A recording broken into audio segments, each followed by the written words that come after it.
Welcome back to today's video. Today is Sunday, July 21st, 2024, and oh my god, what a momentous news day. Today, President Biden announcing that he is no longer running for president, running for re-election at all, and announcing in a subsequent tweet that he is endorsing Vice President Kamala Harris to replace him on the ballot this coming November. This is a decision that came out and was released roughly 15-20 minutes ago. A very, very big announcement from the incumbent president, one that is likely to shake up the trajectory of this race for a very, very long time. We're 100 days out from the election. The convention is in under a month, and today we stand before you with Vice President Kamala Harris serving as the likely replacement for President Biden this coming November. Now, Donald Trump has been pretty much holding back on many of his attacks against President Biden, allowing a lot of what we've seen from the mainstream media and punditry to do the job for him. Joe Biden has taken a huge character hit from multiple points, whether it's the mainstream media, whether you're talking amongst donors, really pretty much everybody has been turning against President Biden in a way that has now ultimately decided that he should no longer serve in this role for the presidential nomination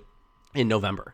A big part of this is what I think we've seen with new polling data that shows Vice President Harris doing better than President Biden on the national average by roughly 1 percentage point. But what is more alarming, and quite frankly something that should really terrify Democrats, is Biden's performance in some of these battleground states. A new poll today from the Detroit Free Press that shows President Biden down 7 points across the state. Now, for full context, the Detroit Free Press has conducted polls in the state before. In different instances had Biden up, in other cases had Trump up, but to show President Biden down 7 points in a state that he won by 3 in the last election shows roughly what we've been seeing across many battleground states, and that is a 10-point shift on the overall average in terms of support for President Biden compared to what he had back in 2020. Now, Biden has really been at a point where he has everybody up against him. Nancy Pelosi seemingly on the back end is trying to push him out of the race, which eventually ended up being the real decision, and President Obama doesn't seem to be entirely supportive of President Biden either. The decision that has been made seems to be one that was rooted very carefully in data and driven by a lot of what the narrative has been, that between now and the convention, this is only going to continue. A tenth of the Democratic caucus, nearly a fifth of the Democratic caucus has called for President Biden to step down out of the race. Some of them have gone so far as to say that President Biden needs to remove himself from the presidency entirely and allow Vice President Harris to step up and take that role as president of the United States. A lot of different decisions on that end, but most importantly, I think what we have seen is a huge hit in the finances, where you're seeing Donald Trump consistently out-fundraise President Biden, especially since the assassination attempt on the former president, the conviction of the former president. So many different things have really made President Biden's one big true factor in that he had $200 million more to his name than President Trump. That was supposed to be the end-all be-all of this election. Democrats spent $250 million in advertisement buys after Labor Day in the 7 battleground states, Wisconsin, Michigan, Pennsylvania, Georgia, Nevada, Arizona, and North Carolina. Evidently, that money is now going to be used for Vice President Harris. Now, some Democrats have been calling for an open convention, a decision that I think is really, really not rooted or grounded in reality or any type of intellectual, thinking. I think an open convention would be a complete catastrophe for Democrats, to put it lightly. To put it lightly, you're talking about a vice president who was chosen to serve in the event that the president could not, completely bypassing her and moving straight into an open convention. Some congressional people have said that they don't want to call it a coronation and that it shouldn't be for Vice President Harris. In reality, though, it very much should be. Not necessarily, a coronation, but absolutely should be. If we're moving President Biden down out of off the ballot, Vice President Harris should eventually move up. Now, this open convention talk, I think, is going to be squashed with President Biden coming out publicly and saying that Vice President Harris should be his replacement. I think this was never really outside of the calculus for Biden, knowing that if he was to step down, even in the case of an open convention, it is very likely that Vice President Harris would take the reins and become the nominee in that instance. We've seen it, a lot of the conversations around Vice President Harris from Biden. He has been very adamant that she should, in fact, be his replacement. A week ago, he spoke to those in Detroit and said, we are going to have Vice President Harris. She's a great vice president. In one day, she will become a great president. And so maybe that day is January 21st, 2025. Maybe that day is January 21st, 2029. We don't know when that's going to be, if that day is going to come. But the reality is President Biden has now moved over to Vice President Harris. Now, in terms of electoral implications, I think there are some. I made an election prediction just 2 weeks ago talking about a Vice President Harris versus President Trump matchup, and I did have Vice President Harris performing slightly better than President Biden, but that isn't to say that she's winning today. All the polls have indicated that Vice President Harris is in a position where she might do better than Joe Biden, but she still loses the election. She's losing in Wisconsin, in Michigan, in Pennsylvania, in Georgia, in Arizona, in Ohio, in Iowa, in Florida, in Texas, and North Carolina. She's not doing well, and neither was President Biden. And so it's going to be on the Democratic Party from here on out to make her more electable, to make her more palatable to the average voter. Vice President Harris was a huge value add to President Biden, in my opinion, back in 2020. I think it was a decision that could have been foreseen very early on, and one that just served to be Kamala Harris being the antithesis to President Biden. We talked about a Democratic Party. We talked about this back in 2020. A Democratic Party that was pushing for diversity, a Democratic Party that was pushing for all of these different opinion points, and yet representing them was an old white man. Again, to that point, he was also a centrist. In terms of ideology, Kamala Harris in the United States Senate got one of the most progressive records we've seen for a U.S. senator in a very, very long time. From her first vote in 2017 through the election, she was heralded as this progressive senator. And then she was supposed to be this value add to the ticket in the way that she would offer a progressive viewpoint to the campaign. She, again, ran to the left of Joe Biden back in 2020. So it's about bringing Kamala Harris front and towards the center in both ideology and in terms of being at the center focus of this election. It can no longer be about President Biden. All the attacks against President Biden are now mute, and now are going to be things that the Harris campaign, or whatever they decide to call it, the Harris campaign, Harris HQ, are going to have to move forward and make this entire election about Donald Trump. And I think that's really where the major value add has been here for Democrats. Now that Vice President Harris is taking up this helm, there's no longer a concern about age. Kamala Harris is pushing 60. She's 59 years old. She by no means would be the oldest president ever elected, but she would be the oldest woman ever elected. And I think when you look at it from Kamala Harris, Joe Biden, Donald Trump, again, she also is going to come into this with a brand new opportunity to choose a very, very, very strong vice president. Some of the VP nominees that have been in consideration, people like Governor Andy Beshear from the state of Kentucky, people like Governor Josh Shapiro from the state of Pennsylvania. There are a lot of names out there that she could choose. Some people want J.B. Pritzker, some people are floating Gretchen Whitmer. In reality, it's probably going to be either Josh Shapiro from Pennsylvania, Andy Beshear from Kentucky, or Roy Cooper from the state of North Carolina. Those really seem to be the three options here that many Democrats want. They're looking for a governor from a swing state. Kentucky's not that, but it was a Trump plus 30 state that went to a Democrat in 2023 because Andy Beshear was just that guy. And so really, Kamala Harris has a huge value add that she's bringing in a new VP, pretty much handles all questions around age or, cognitive function on the election. She handles all of those things very well. And so I imagine that now moving forward, if Harris is to take the helm in the way that President Biden has now expected her to and wants her to, it's going to be a whole new level of conversation. Back to the point about Project 2025, back to the point about the Biden-Harris administration, a lot of different conversations. And you know what? Donald Trump seems to have already taken on the offense. He issued a statement today. I don't have it in front of me, but he issued a statement already in response to Harris now being moved up. A lot of his attacks on her really don't seem to be too strong. It really is going to be a problem, I think, for the Trump campaign when they can no longer point to President Biden's age as a reason why Democrats should not be elected this November. And I also will say, too, it is clear that President Biden has now heard those claims. I think that is something that was really up in the air. Were his advisors telling him exactly what was being said? Were they showing him these statements from Democratic congresspeople that Biden should step down? Were they showing him the polling data that showed him running 10 points behind where he was in 2020? The fact of the matter is, Donald Trump has led every single day of the 2024 election, when in 2020, he did not lead a single day. When in 2016, he led for 5 days out of a 500-day campaign period. Donald Trump is in the best position he has ever been, and Joe Biden was the nominee he was running against. But now Democrats, a month out from their convention, are completely changing the trajectory of, quite frankly, everything.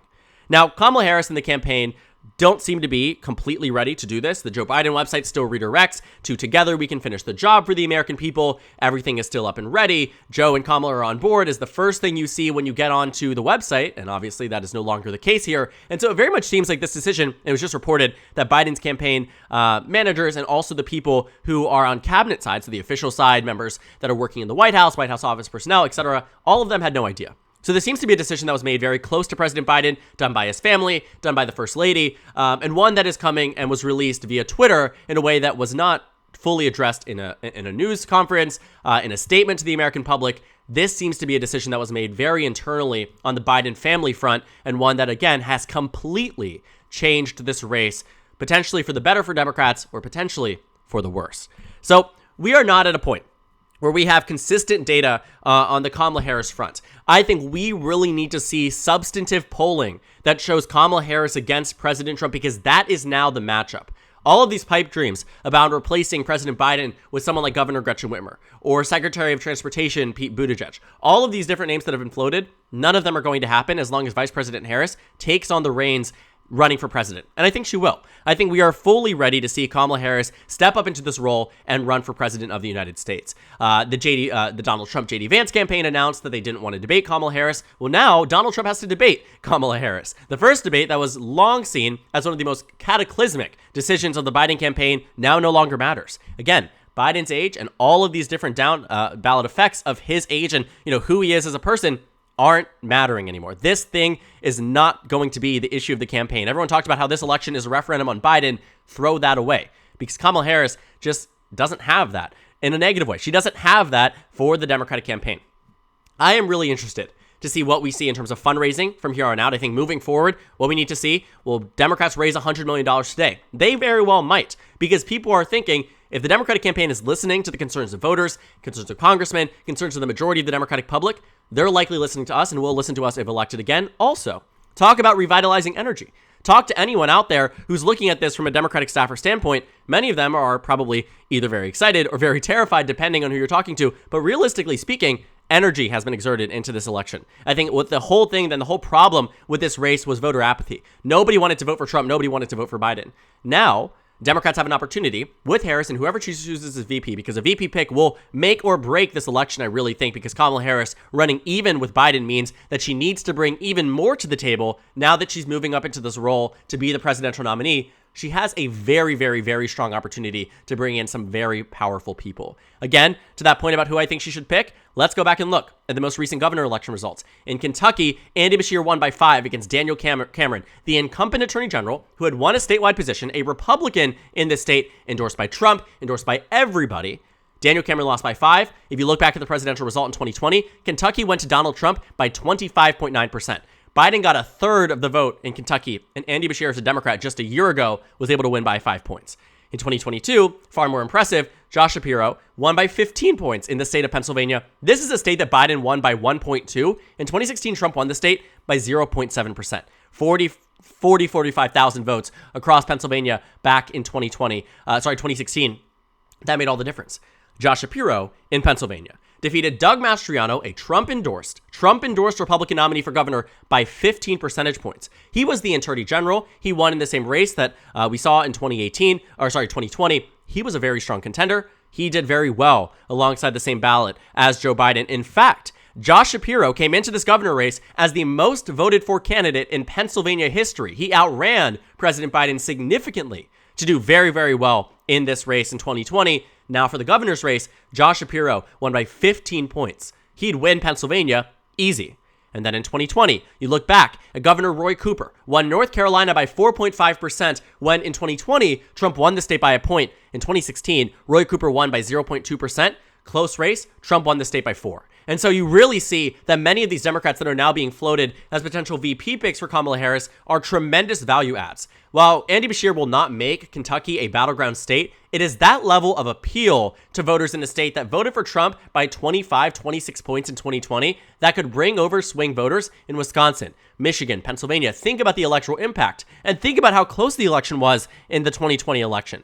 Wisconsin was decided by 0.6. Michigan was decided by 2.8. Pennsylvania was decided by a point. Georgia was decided by 11,000 votes. Arizona decided by 12,000 votes.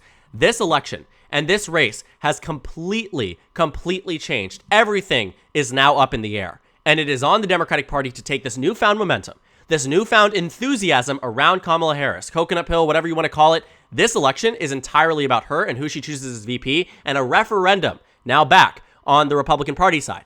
They now need to respond accordingly. And the best way the Democrats could have done this is exactly how they did it. In the lull time between the convention, when all of the attacks and Republicans tried to pivot, they tried to throw in the Biden, Harris, and their RNC speeches, it fell flat and will fall flat on voters this election because Republicans already had their convention. And you know what that means? No more allowance of mainstream media time for full 24/7 coverage from Monday to Monday. You're not going to see that level of coverage for Republicans, but you will see it for Democrats. Democrats chose potentially, and President Biden, I think, was very intentional with this, chose the perfect time to make this decision so there could not be any swapped out speeches. There could not be any changes in attacks. There could not be any vetting on the decisions around the VP choice, around who Kamala Harris would bring up to serve in the role as vice president if elected. Because the RNC has already happened. And the Republican Party, and they love their media spotlight, I mean, the media loves them too, you can see that their prime opportunity for attacks against an eventual Harris nomination have come and gone. And so now Democrats have everything on their side this time around. I genuinely think this is going to make a tremendous impact on this election. And I do think if Democrats were not doing well today, if they are not doing well in 2 weeks from now, it will because of failure on their end to not capitalize on the moment. Because everything matters from now until November. Everything matters on the Democratic Party side. They need to operate perfectly because this has given them a second chance, a Hail Mary in a presidential election. Things that we have never before seen in presidential election history since the founding of this nation. And Democrats need to capitalize on it if they want to have any chance of victory this coming November. So thank you guys so much for watching this video. Make sure to comment down suggestions below. Huge news day. I'm going to have to change my end screen here with President Biden and replace it with Vice President Harris. Very big decision from the Democratic campaign. Absolutely at a loss for words as I just rambled to you for 15 minutes, but still very much at a loss for words. Overall, thank you guys so much for watching this video, and I will see you all, hopefully, if we make it through the day, later today.